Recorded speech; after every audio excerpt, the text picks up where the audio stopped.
berdoa bersama-sama dengan membaca basmalah secara bersama-sama. Bismillahirrahmanirrahim. Nah, teman-teman semua ini gimana kabarnya pagi ini? Alhamdulillah.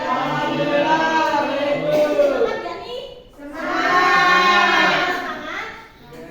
Enggak semangat. Kenapa? Kan mencari ilmu itu wajib.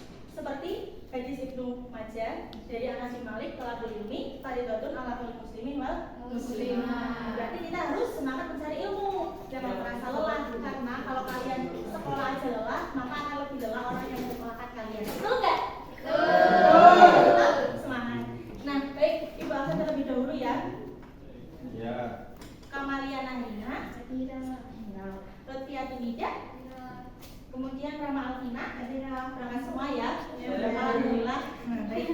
Nah, materi kita pada pagi hari ini yaitu ada pelajaran akidah akhlak dengan tema akhlak tercela kepada Allah berupa sifat riya. Nah, tunggu dulu. Nah, tujuan dari pembelajaran pada pagi hari ini agar kita semua itu mengetahui apa itu pengertian dari riya, kemudian macam-macam riya, juga contoh perilaku riya dalam kehidupan sehari-hari.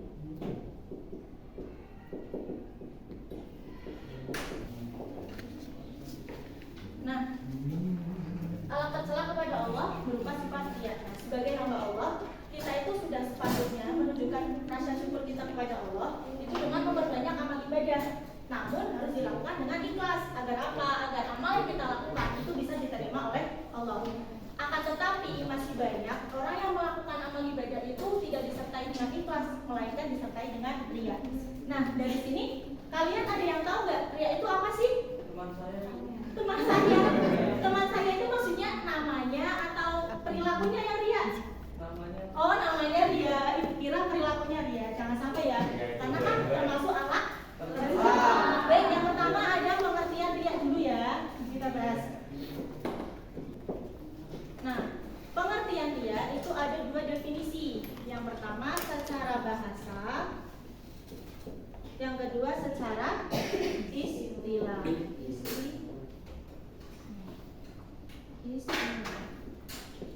Nah, dari bahasa, riya itu berasal dari kata bahasa Arab berupa ro'a, yaro, ru'yan, wa ru'yatan, yang artinya memamerkan atau memperlihatkan. Nah, secara istilah, riya berarti memperlihatkan sesuatu, baik itu berupa barang maupun perbuatan baik, agar maksud orang lain melihat kemudian memujinya. Yang kedua ada macam-macam riya.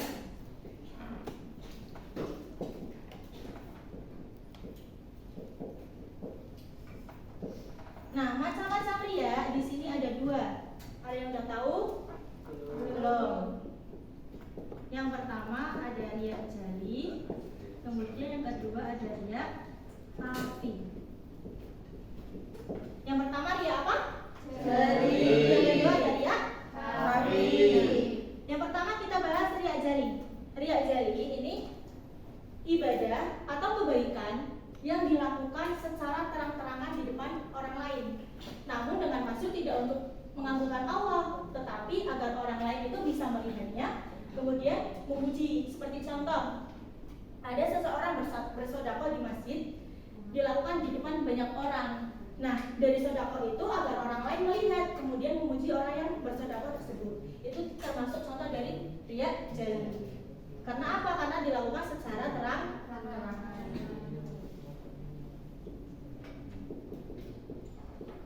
Kemudian yang kedua ada riya khafi. Nah, riya khafi ini kebalikannya dari riya jali. Tadi riya jali dilakukan secara apa? Berarti riya khafi dilakukan secara bukan gelap-gelapan, maksudnya sembunyi-sembunyi. Masa gelap-gelapan yang nggak kelihatan toh orangnya. Secara sembunyi. Kalau tadi riya jali itu dilakukan secara terang-terangan, riya khafi dilakukan secara sembunyi-sembunyi. Dan dimaksud sembunyi-sembunyi itu seperti apa sih? Misal, bukannya di tempat tertutup kemudian enggak. Nah, maksud dari riya hati yang sembunyi-sembunyi itu seperti misalnya ada seseorang itu menyumbangkan di pesantren tempat tinggalnya. Nah, namun orang tersebut memiliki maksud agar si panitia itu membacakan namanya ketika ada nama-nama seseorang yang memberikan bantuan di pesantren tersebut agar dia itu dimuliakan oleh masyarakat setempat. Sampai sini paham? Ada yang mau ditanyakan? Tidak ada? Ada. Siapa Mas Alfa mau tanya? Saya mau tanya. Apa? Kalau saya kan sholat ke masjid terus sering tampil dipuji terus sama teman saya Bu, apa itu termasuk riya? Tapi kan saya niatnya sholat di masjid aja Bu biasa. Berarti itu tidak ada yang bisa jawab nggak? Nggak ada. Nah, itu termasuk bukan riya.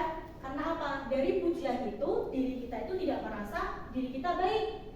Diri kita tetap merasa kalau diri kita itu niatnya hanya untuk beribadah. Nah, yang dimaksud riya itu melenceng dari yang memujinya, kemudian dia merasa senang, kemudian diri dia itu merasa lebih baik. Itu yang dimaksud dari riya. Kalau niatnya dari awal sampai akhir, entah itu dapat pujian atau enggak kok masih tetap lempeng, ya berarti itu tidak termasuk dari riya. Sampai sini paham? Yang bisa mendefinisikan riya itu antara diri kita dengan Allah, bukan orang lain.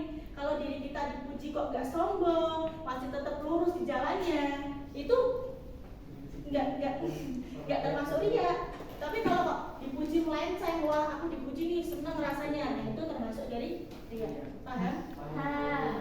Lanjut kita yang ketiga, ada macam-macam riya. Contoh riya.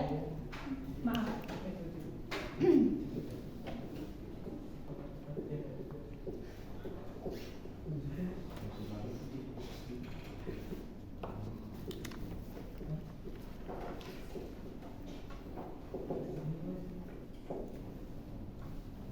Nah, contoh riya dalam kehidupan sehari-hari seperti kemarin ada bencana longsor di Metung Riono. Nah, itu ada seseorang yang melakukan aksi sosial berupa galang dana. Namun dari niatnya itu dia bukan untuk membantu atau membuka untuk membantu sesama, melainkan agar dia itu bisa diliput di televisi atau ditanyai oleh wartawan. Nah, itu kan sudah melenceng ya. Itu contoh kehidupan riya dalam sehari-hari. Contoh sifat riya dalam kehidupan sehari-hari. Sampai sini sudah paham? Ada yang mau ditanyakan? Apa? Apakah riya merugikan orang lain? Ya, riya itu tidak merugikan orang lain, melainkan riya itu merugikan diri sendiri. Karena apa? Riya, Allah akan memberikan azab kepada orang yang riya. Bahkan Allah akan memasukkan dia ke dalam neraka. Ibu tutup ya pembelajaran pada pagi hari ini. Kita ulas lagi. Tadi pengertian riya ada berapa? Ada. Yang pertama secara bahasa, yang kedua secara istilah. Secara bahasa artinya apa? Memperlihatkan atau memainkan. Yang kedua ada macam-macam riya. Tadi ada berapa? Dua. Yang pertama riya jari. Yang kedua riya hafi. Riya hafi itu yang dilakukan secara apa? Sembunyi-sembunyi. Kalau riya jari yang dilakukan secara terang-terangan. Ya. Baik. Semoga dari pembelajaran pada pagi hari ini kita dijauhkan dari alat tercela, entah itu riya ataupun nifaq atau alat tercela lainnya. Semoga kita selalu mendapatkan atau selalu berperilaku terpuji agar apa? Agar apa yang kita lakukan dalam kehidupan sehari-hari itu menjadi pahala bagi diri kita sendiri. Baik. Untuk PR-nya kalian bisa mencari contoh dari perilaku riya dalam kehidupan sehari-hari minimal 5 ya. Nanti dikumpulkan minggu depan. Nah, untuk menutup pembelajaran pada pagi hari ini, kita beri pros untuk kita semua karena sudah semangat.